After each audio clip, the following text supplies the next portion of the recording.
Медицинадағы тамаша 10 ғажап. Достар, арнаға қолдау көрсетіп қойыңыздар, видеоға лайк қойып арнаға жазылыңыздар. Алдыда қызықты видеолар дайындалуда. Сонымен қатар қоңырауды басып қойыңыздар, сонда жаңа видео шыққан кезде сіз оны бірінші көресіз. Нөмір 10. Вегетативті жартылай өлі адам бас сүйегіне миды стимуляциялайтын электродтарды салғаннан кейін өмірге оралды. Вегетативті жартылай өлі адам қайтадан тамақтануға және сөйлеуге қабілетті болды. Басынан алған жарақат нәтижесінде 38 жастағы науқас 6 жыл бойы сөйлеу, жұту және қозғалу қабілетін жоғалтқан. Дәрігерлер оны революциялық ем-шараның арқасында минималды сананың жай күйінен қалпына келтіре алды. Олар бас миының терең бөлігін стимуляциялау үшін электродтарды миына ендірген. Нәтижесінде науқас қазір өзі жеу, басын жуу, ата-анасын және дәрігерлерді танып, сөйлесу қабілетін қайтарды.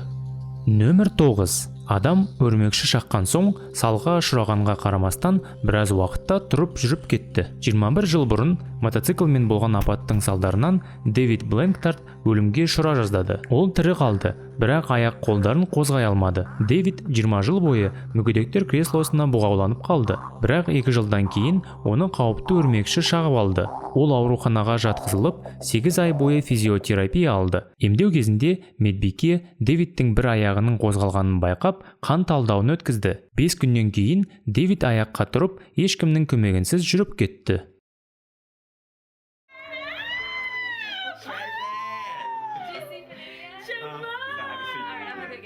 Нөмір 8. Серфер акуланың шабуылына ұшырап, қолынан құр қалды, бірақ дәрігерлер қолын қайта тігіп берді. 33 жасар Глен Оргиас Сиднейдегі Бонди жағажайында серфингтеген кезде адам жейтін акуланың шабуылына тап болды. Ол бірден Сент-Винсент ауруханасына апарылды.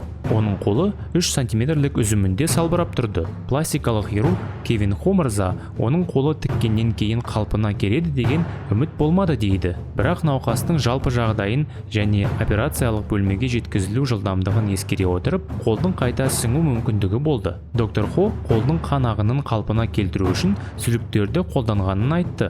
Олар жәбірленушінің қолын қалпына келтіреді деп үміттенді, және оның үміті ақталды.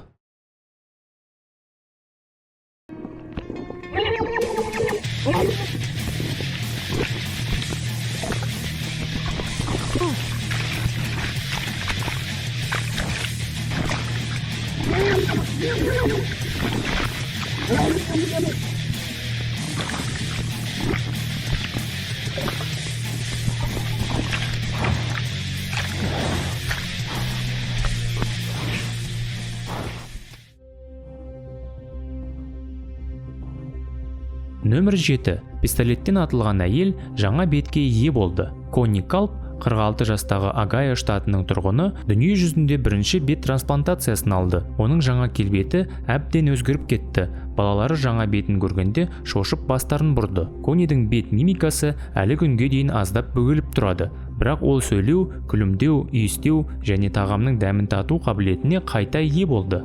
Кейде оның сөзін түсіну қиын. Оның беті томпайып, төрт бұрышты болып кетті. Терінің үлкен бүкпелері пайда болды. Дәрігерлер қан айналымы жақсарғаннан кейін және жүйкелер қалпына келгеннен кейін бүкпелерді алып тастауды жоспарлап отыр. Бұл жаңа бет бұлшықеттерін жандандырады деген үмітте. Конни 30 операциядан өтті. Дәрігерлер қабырғаларының бір бөлігінен бет сүйегін жасап, аяқ сүйегінен үстіңгі жақ жасады. Оның бетіне жамбастың терісінен сансыз трансплантаттар салынды. Бірақ ол әзірше қатты тамақты жей алмайды. Әрі өзі демалып, иістей алмайды. Кейін доктор Мария Семенов дәрігерлер тобын басқарып, Коннидің бетінің 80%-ын ауыстырып берді. Операция 22 сағатқа созылды.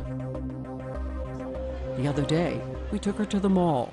A tender blessing. No one looked. When we last talked, you said the Tim McGraw song was your favorite? Oh, yeah. Right. Live like you was dying.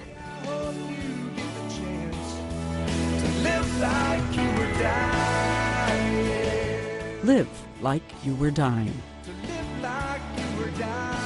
Нөмір 6. Бала басы денеден үзіліп, қайта салғаннан кейін қалпына келді. Джордан Тейлор автокөлік апатына ұшырап, оның басы денесінен үзіліп кетті. Мойнының сүйектері мен басы арасында ешқандай байланыс болмады. Дәрігерлер бұл жарақатты ортопедиялық декапитация деп атайды. Сол кезде Джорданның тірі қалу мүмкіндігі тек 1% құрады. Алайда Джордан отбасының сенімі азаймады. Джорданмен болған жағдай туралы ақпарат бүкіл елдегі шіркеулерге тарады. Джорданның анасы кем дегенде 20 шіркеуде ұлына дұға еткенін есіне алады. Доктор Робертс Джорданның басын мойынмен темір пластина, болттар және титанды біліктер арқылы біріктірді. Апаттан кейін 3 айдан соң Джордан ауруханадан шығып, мектепке қайта оралды.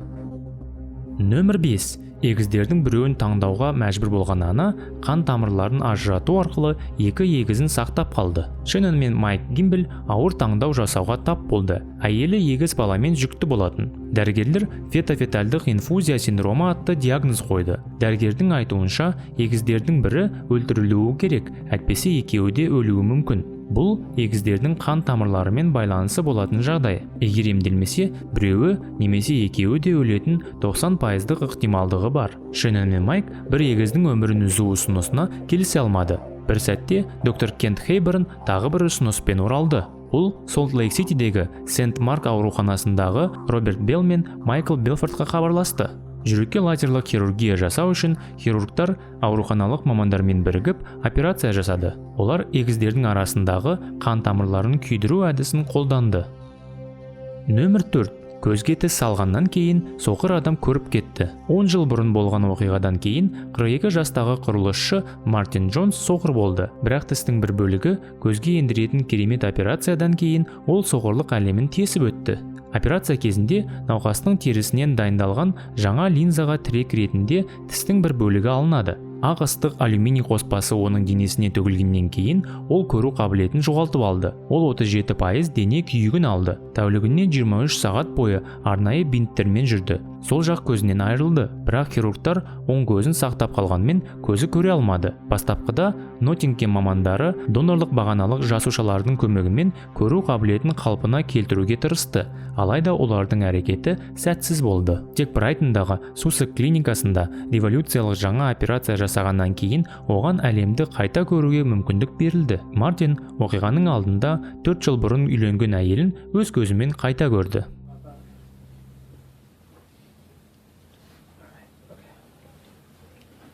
Okay, sit up, please. You ready? Yeah. Oh, Isn't that awesome? yeah. Are they beautiful out? Okay. Yeah. How much, like? Actually, yeah. See what Really? Yeah. How many? 1, 2. Oh my God! Hi, Dad! Нөмір 3. Жасөспірім жүрексіз 118 күн өмір сүрді. 14 жасар Жанна Симмонс үшін жүрек трансплантациясын күткен бұл тамаша күн болмақшы еді. Бірақ оның арманы жаман түске айналды. Трансплантацияланған жүрегі дұрыс жұмыс істемей қалды. Дәрігерлер трансплантацияланған жүректі алып тастауға мәжбүр болды.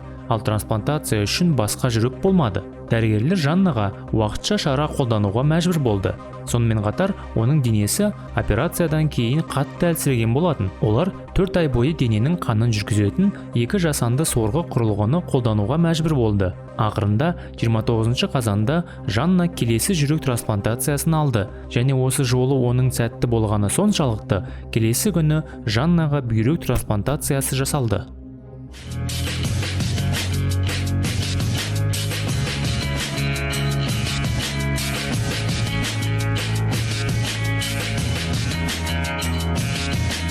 Нөмір 2.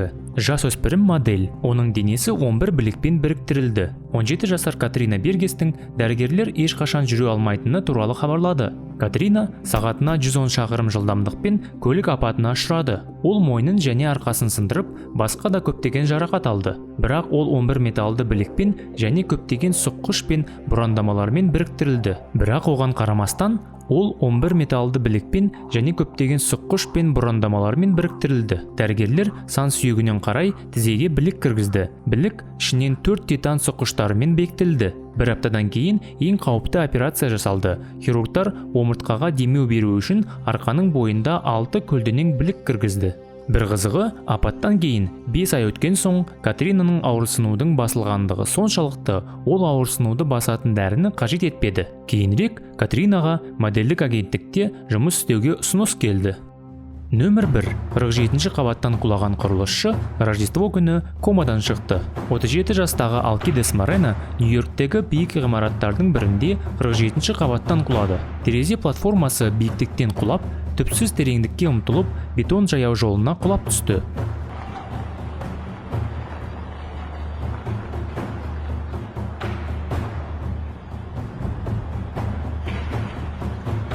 Оқиға онымен бірге болған ағасының өмірін қиды. Алкидестің өзі аса ауыр жағдайда ауруханаға жөнелтілді. Ол 3 апта бойы вегетативті күйінде жатты. Бірақ кенеттен комадан шығып, есін жия бастады, әрі сөйлеп кетті. Бұл Рождество күні болған.